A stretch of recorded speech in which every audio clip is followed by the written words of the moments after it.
Kilichojitokeza jana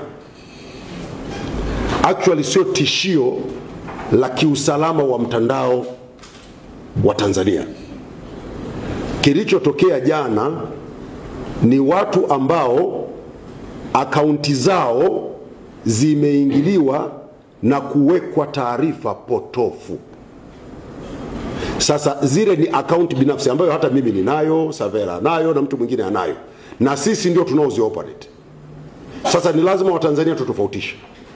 Usalama wa mtandao Tanzania ni kitu kingine, na akaunti ya mtu binafsi na kile anachochapisha kwenye mtandao hiki ni kitu kingine.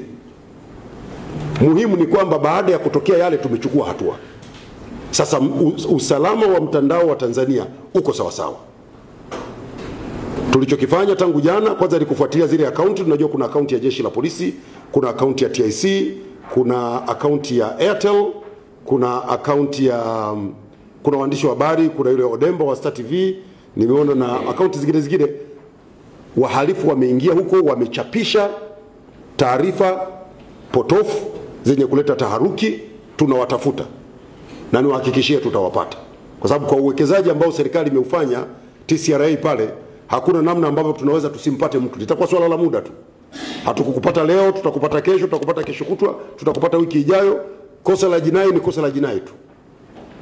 Wamekwenda wamechapisha taarifa zisizokuwa sahihi, waliohusika kwenye hii kazi tutawatafuta, na tukiwapata tutawajulisha wananchi. Kwa mujibu wa sheria ya makosa ya kimtandao, ukithibitika, ukikutwa na hatia ya kuchapisha taarifa zisizokuwa sahihi, adhabu zake zimeelezwa: faini ya shilingi milioni 5 au kifungo cha miaka 3 jela au vyote kwa pamoja. Kwa hiyo mimi ni waombe wa Tanzania wale ambao wanajihusisha na upotoshaji mtandaoni, acheni, tutawafikia. Msipoacha tutawafikia na tutawafikisha mbele ya vyombo vya sheria. Na mimi niwaambie, hakuna kitu kinasikitisha. Hawa vijana wengi wanaofanya matukio haya tunawapata, tunawakamata. Ukimpata unamkuta kijana miaka 14, 15, 16, vitoto vidogo vimetumwa na watu wenye malengo yao mengine ya kihalifu.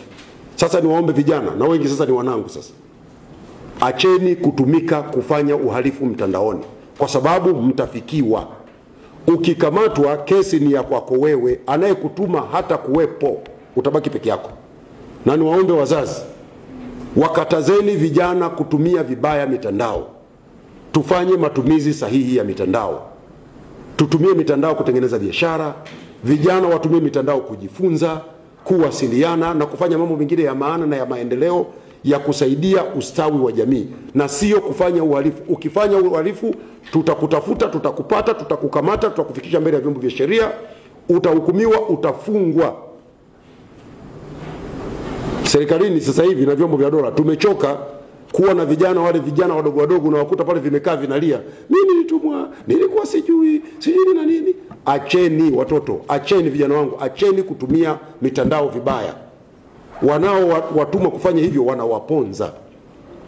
Kwa hiyo kilichojitokeza jana ni hicho, kwamba ni akaunti za watu ndizo ambazo ziliingiliwa. Lakini tukagundua kwamba pia kuna wahalifu ambao wamekwenda kutumia majina ya taasisi ama watu wanaoaminika kuzalisha, wanasema wanafanya impersonation. Yani mimi naitwa Gerson Msigwa, anaandika Gerson Msigwa, ile a ya mwishoni kule anaongeza a 2, Msigwa. Sasa mtu ukiona haraka unajua ndo mimi, alafu anachapisha maudhui yake potofu au yanayoleta taharuki. Hao na wenyewe tutawafikia. Bahati nzuri mamlaka yetu ya mawasiliano wanafanya mawasiliano na wao watu wa huduma Instagram, Facebook, X na wote wanatoa huduma za mtandaoni. Tutawafikia, tutawapata. Acheni, msifanye hivyo. Nchi hii ina sheria zipo, na sheria ni msumeno, zinafanya kazi.